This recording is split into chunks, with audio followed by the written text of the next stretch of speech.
ಕೋಮೆಡ್ಕ್ ಉಗೇಟ್ 2026ರ engineering ಪ್ರವೇಶ ಪರೀಕ್ಷೆ ಬಗ್ಗೆ ತಿಳಿದುಕೊಳ್ಳೋಣ ಬನ್ನಿ. ಅಧಿಕೃತ ಬ್ರೋಷರ್ನಲ್ಲಿರೋ ಮಾಹಿತಿಯನ್ನ ಸರಳವಾಗಿ ಹಂತಹಂತವಾಗಿ ಅರ್ಥಮಾಡಿಕೊಳ್ಳೋಣ. ಹೌದು, ಒಂದೇ ಪರೀಕ್ಷೆ, ಆದ್ರೆ 150ಕ್ಕೂ ಹೆಚ್ಚು ಖಾಸಗಿ ಇಂಜಿನಿಯರಿಂಗ್ ಕಾಲೇಜ್ಗಳಿಗೆ ದಾರಿ. ಕಮೆಡೆಕ್ ಒಂದು ಪಾರದರ್ಶಕ ಪರೀಕ್ಷೆ ಮತ್ತೆ ಕೌನ್ಸೆಲಿಂಗ್ ಪ್ರಕ್ರಿಯೆಯನ್ನ ನಡೆಸುತ್ತೆ. ಹಾಗಿದ್ರೆ ಬನ್ನಿ, ಒಬ್ಬ ಅಭ್ಯರ್ಥಿಯ ಪಯಣದ ಈ 5 ಪ್ರಮುಖ ಹಂತಗಳನ್ನ ನೋಡೋಣ. ಮೊದಲನೇ ಹಾಗೂ ಅತೀ ಮುಖ್ಯವಾದ ಪ್ರಶ್ನೆ, ಅರ್ಹತೆ ಇದೆಯಾ? ಅದನ್ನೇ ಮೊದಲು ನೋಡೋಣ. ಇವು ಸಾಮಾನ್ಯ ಅಭ್ಯರ್ಥಿಗಳಿಗೆ ಇರಬೇಕಾದ ಮುಖ್ಯ ಅರ್ಹತೆಗಳು. ಅಂಕಗಳನ್ನ ಗಮನಿಸಿ. ಆದರೆ ಈ ರಿಯಾಯಿತಿ ಕರ್ನಾಟಕದ ಎಸ್ಸಿ, ಎಸ್ಟಿ ಮತ್ತೆ ಒಬಿಸಿ ಅಭ್ಯರ್ಥಿಗಳಿಗೆ ಮಾತ್ರ ಅನ್ವಯಿಸುತ್ತೆ. ಸರಿ, ಅರ್ಹತೆ ಬಗ್ಗೆ ಗೊತ್ತಾಯ್ತು.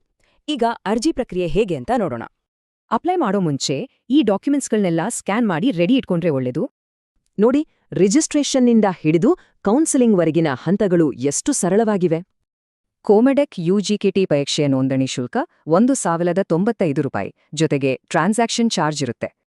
ಸರಿ, ಈಗ ಪರೀಕ್ಷಾ ದಿನದ ಬಗ್ಗೆ ಮಾತಾಡೋಣ. ಎಕ್ಸಾಮ್ ಹೇಗಿರುತ್ತೆ? ಇಲ್ಲಿ ನೋಡಿ, 3 ವಿಷಯಗಳಿಗೆ ಸಮಾನ ಪ್ರಾಮುಖ್ಯತೆ ಇದೆ. ಇದು ತುಂಬಾ ಮುಖ್ಯ.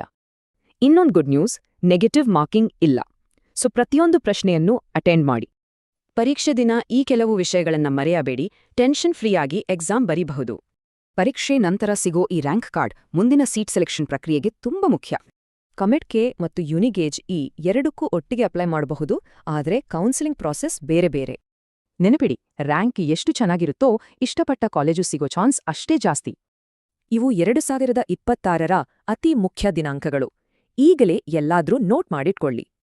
ಯಾವಾಗ್ಲೂ ಅಪ್ಡೇಟ್ ಆಗಿರೋಕೆ kamedk.org ಅನ್ನೋ ಅಧಿಕೃತ ವೆಬ್ಸೈಟ್ನ ಚೆಕ್ ಮಾಡ್ತಾ ಇರಿ. ಏನಾದ್ರೂ ಡೌಟ್ಸ್ ಇದ್ರೆ ಇಲ್ಲಿರೋ ನಂಬರ್ ಅಥವಾ ಇಮೇಲ್ಗೆ ಕಾಂಟ್ಯಾಕ್ಟ್ ಮಾಡ್ಬೋದು. ಈಗ ಇಡೀ ಪ್ರಕ್ರಿಯೆ ಸ್ಪಷ್ಟವಾಗಿದೆ ಅಲ್ವಾ? ಎಲ್ಲರಿಗೂ ಆಲ್ ದಿ ಬೆಸ್ಟ್.